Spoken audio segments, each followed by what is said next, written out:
I was 9 actually when I was baptized. My dad is a convert. Okay, well, I should go back. My parents are divorced.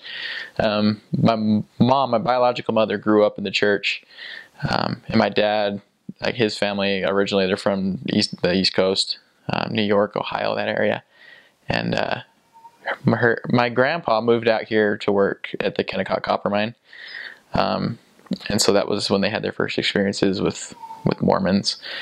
My dad didn't get baptized till he was in his 20s, I think, if I remember right. Met my mom, and then, you know, I was brought into the world. And they kind of, they had a kind of a rough start. As a family, they ended up getting divorced, and so church activity wasn't the most important thing to us in the world. And my dad met this other woman who became my stepmom, and kind of just using her as an anchor, we were able to see missionaries. The 2 missionaries that taught me, it was funny, they were both named Elder Miller. One was from Washington, the other one was from Vermont. And they were the missionaries who taught me as a little kid.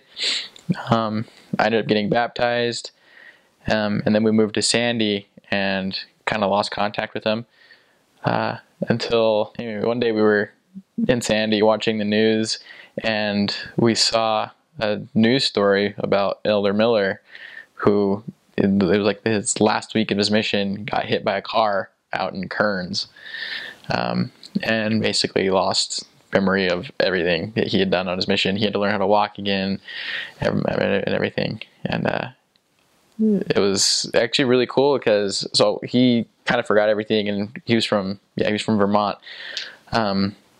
And so I lost total contact with him until I was getting ready to leave on my mission, and I started kind of inquiring as to where he was. And my dad, you know, after I left, my dad was able to get in contact with his father, Elder Miller's father, and through that I was able to get Elder Miller's email address and send him an email and said, "Hey, I'm one of the kids you baptized while you were out on your mission." So it was really cool. While I was out, I was able to talk to him, get emails from him. He said his first email, he straight up said, "I honestly don't remember who you are at all, but you're in my missionary journal." So it's cool to communicate with you again. So it was fun. I was able to write him throughout my mission and let him know what was going on. I think one of the things that was most exciting for me was that I was going to be the first one in my family to serve. On my dad's side, well, on both sides of my family, on my mom's side and my dad's side, I would have been the first. I was the first elder to go out. Again, my mom's side, they're all LDS, but on my dad's side, he's the only member. So it was kind of a missionary experience within the family. You know, they could ask questions, you know, well, what I'm doing, and so that was pretty cool for me, especially for my grandma. She was, you know, she grew up in New York, and so this having this personal connection for her was interesting. So I came here to BYU, and I wasn't entirely sure if mission was in my plans, honestly. You know, my dad had told me point blank, you know, I mean, if you don't go, I mean, that's fine, I understand. I'm not going to be disappointed in you either way.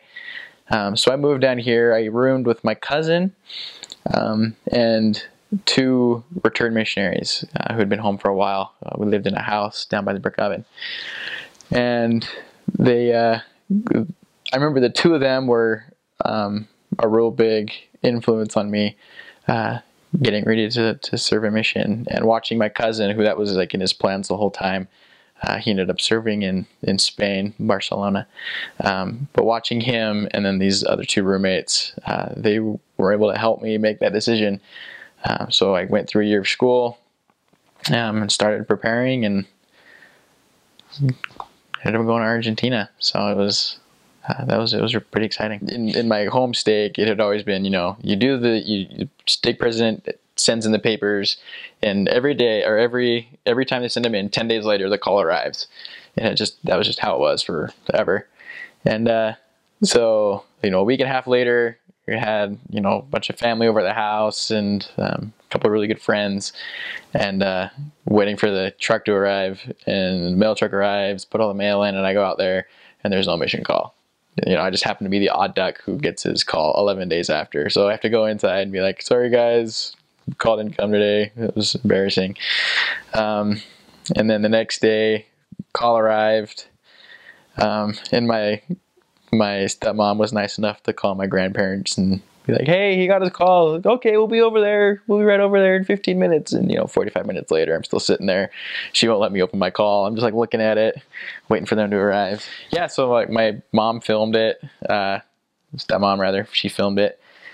And it was just, they arrived and it was just kind of a family affair. It was pretty intimate, and I liked it like that way. I remember I couldn't pronounce the name of the mission.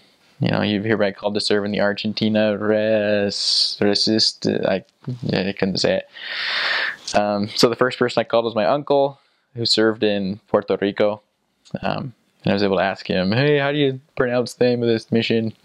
So he was the first person who knew that wasn't there. So that was pretty exciting for me.